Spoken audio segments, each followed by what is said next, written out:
were hunting us to kill me.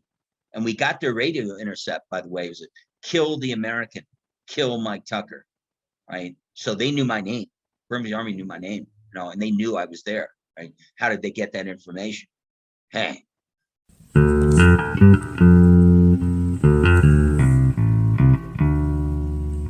Would you experience stuff like that, like from other people, like experience a sort of tension, or you could like notice that they had like something like that feeling that you just described of you are American and you just here coming to tell a story? Would you see that day to day, or was that like something that would play on your mind? Only on the first day. And on the first day, mostly it was night, actually. We crossed the river, and it was pouring down monsoon rain, mud up to our knees in places. We low crawled through a cornfield for 200 meters. It was definitely the most grueling mission I'd ever done, and anything I'd ever done, right?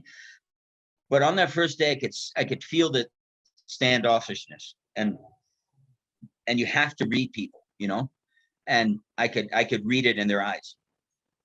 And so I got real quiet, I just stayed on the patrol, carried my gear, took care of business. And then we were on Dead Man's Trail, which is way up in triple canopy bush, up in the mountains in the Karen State. Dead Man's Trail, about 5 miles of mountain trail, where on each side there's a ravine, and the trail is about like 6 feet wide, and it's muddy, and there's rocks, and there's jungle, and there's stumps of bamboo, and there's bamboo groves. And if you slip either way on Dead Man's Trail, you're dead man. You're gonna fall over 300 feet to rocks and boulders and on each side of the ravine. So coming off Dead Man's Trail, we took a 2-hour break, and that was basically the routine we had for the rest of the patrol. It would be patrolling. I had my M1 carbine from World War I, and rounds and grenades.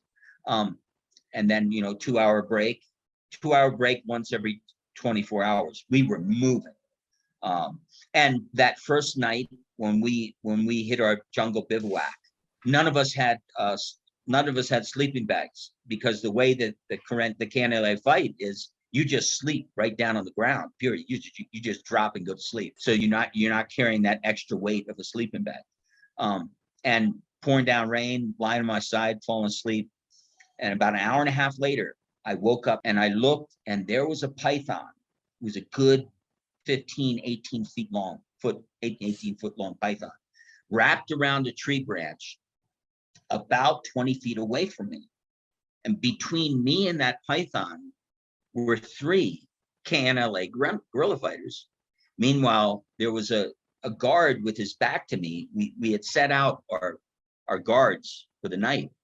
There was a guard in the jungle about maybe 5-6 feet behind me, only he had his back to that tree. So he never saw that python, and neither did the other guards, because they were looking out at the jungle for any Burmese army in any way, right? And they were doing their job. They were doing their duty as guards. But lo and behold, I crawled over and woke up those 3 KNLA between me and that python. I said, "There's a fucking python in that tree."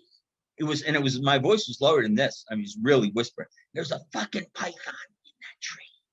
We have to get everybody up, the entire platoon, and get them out of here, because it's got that one eye closed. Do not look at it." The rule, I'd lived in northern Thailand before, and I fought in Burma before in 92, leading hostage rescue missions as a Ronin. And the rule on pythons and any snake is you never look it in the eye, because if you do, there's a really good chance it will attack, right? And a python attacks you, especially one that big, you're done. Unless you shoot it. Right? So I said, "Don't look at it," because I knew they almost looked at it, because it's instinct. Oh, where is it, right? And I said, "Don't look at it. We're going to wake everybody up. We're going to have to move." Canada 21, they had decided to bring a 16-year-old KNLA guerrilla fighter on the mission as a way to teach him about deep reconnaissance. He almost died. I saved his life. which I can get into in a second, that was the third day of the mission, if I'm not mistaken. But anyways, we all got up and we got out of there. And I looked back, I glanced back as we're moving out of this glade, and the python just woke up at that moment and opened his eyes.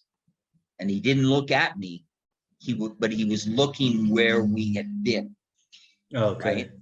Right? And he was not in that tree when we made that bivouac, that hasty bivouac. He was not in that tree when we had gone to sleep. You know, you can't read the mind of a python, but you know, as the saying goes, a snake is always a snake. So later on, a few days later, we were talking about it, and one of the Karen guerrilla fighters said, "Man, I don't know what I would have done if I had seen that python myself." And he points to me and says, "But you're my Tucker. You're the hawk. I'm glad you're here." And meanwhile, as we move through the jungle, and nothing is darker than triple canopy bush at night in the monsoon season. I mean, just you can barely see the hand in front of your face in places. And then there were places where I couldn't see the hand in front of my face, right, on that mission in triple canopy bush in Burma. And I felt it from the platoon, like, yeah, this guy, he's looking out for us. He made sure that python didn't eat us alive, you know. Yeah. Okay, cool. You know, he's with us.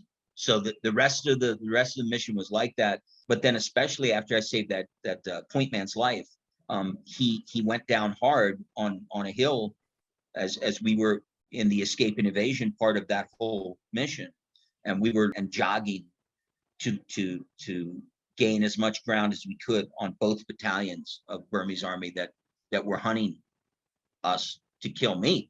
And we got their radio intercept, by the way. It was kill the American, kill Mike Tucker, right? So they knew my name. Burmese army knew my name, you know, and they knew I was there, right? How did they get that information? Hey. Did you find out how they knew about you afterwards? No. My rule on a traitor is I never talk to him again. If I think somebody is a traitor, I made sure that the lieutenant colonel was aware of my analysis of that guy. I made sure that the lieutenant colonel, you know, before I crossed the river, and on the other side of the river in Thailand, there was this Karen underground operative. The KNLA had, and probably still has, an underground in northern Thailand, right, of sources and informants and people that help them and get some of their people to safety and to sanctuary and so on. But I told him before I crossed the river, I have no doubt that the interpreter is a traitor. And he nodded his head and he said, he will have to deal with that at the KNU. And then he smiled and he said, I'm not a politician. I'm a guerrilla commander. So we'll see what happens. Yeah, that was the end of my fight against the Burmese army. That was when I realized, hey, no matter how much I want the Karen National Liberation Army to win, no matter how much I want the oppression in the Karen state to end, no matter how much I want the Burmese dictatorship to be taken down, this is not really my fight. It's their fight.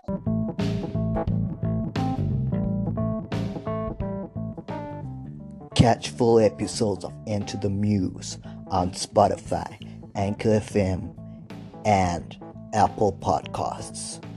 Enter the Muse on Spotify, Anchor FM.